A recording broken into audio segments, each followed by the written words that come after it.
Now let's talk about what kind of concessions the 8 Democratic senators that crossed the line were able to extract from the Republican Party. The first one is bringing back the federal workers, making sure that ensuring that they're going to get their back pay.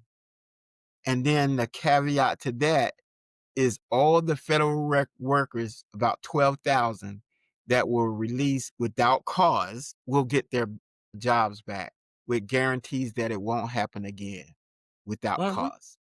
Yeah. So that's a win for me. I'm like you. That's a win for me.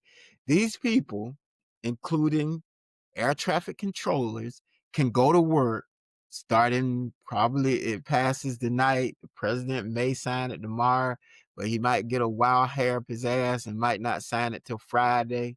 You never know.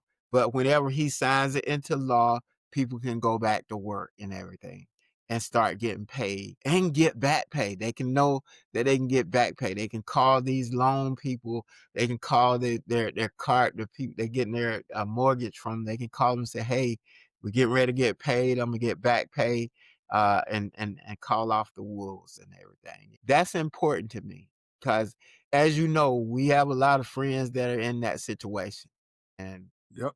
work for the federal government. And one of the senators that were one of the 8 senators that kind of crossed the line and agreed to sign was a Virginia senator, the Democratic Yeah. Virginia senator.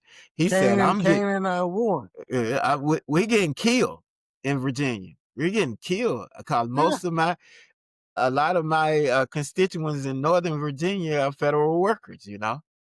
And Yeah. so I got to get them back to work. So he said, Well, here's the y'all, funny thing. Here's the funny thing. The thing, what I say about Democrats. Look at Virginia. mhm, The Democrats didn't just win Virginia. They didn't just win the governorship. They won the governorship. They won the lieutenant governorship. They won the attorney general. mhm. They picked up 17 seats.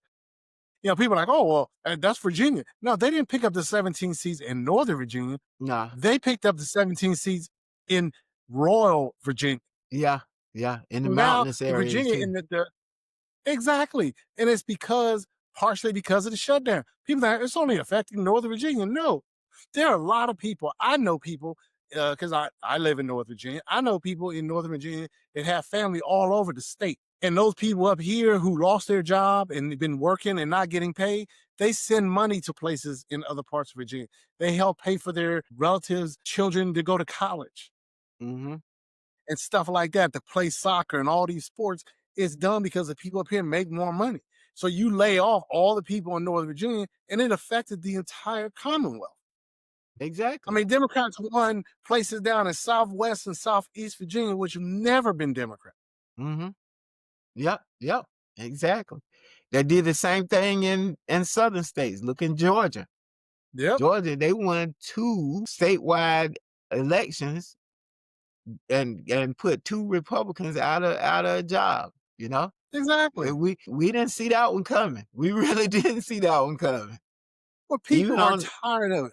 There are decent people in this country, few, but there are decent people in this country that are like, look, you're living in Mar-a-Lago, $1 billion house down there, and you're stopping the government from operating, affecting everybody. People think it's just the DC. It's not.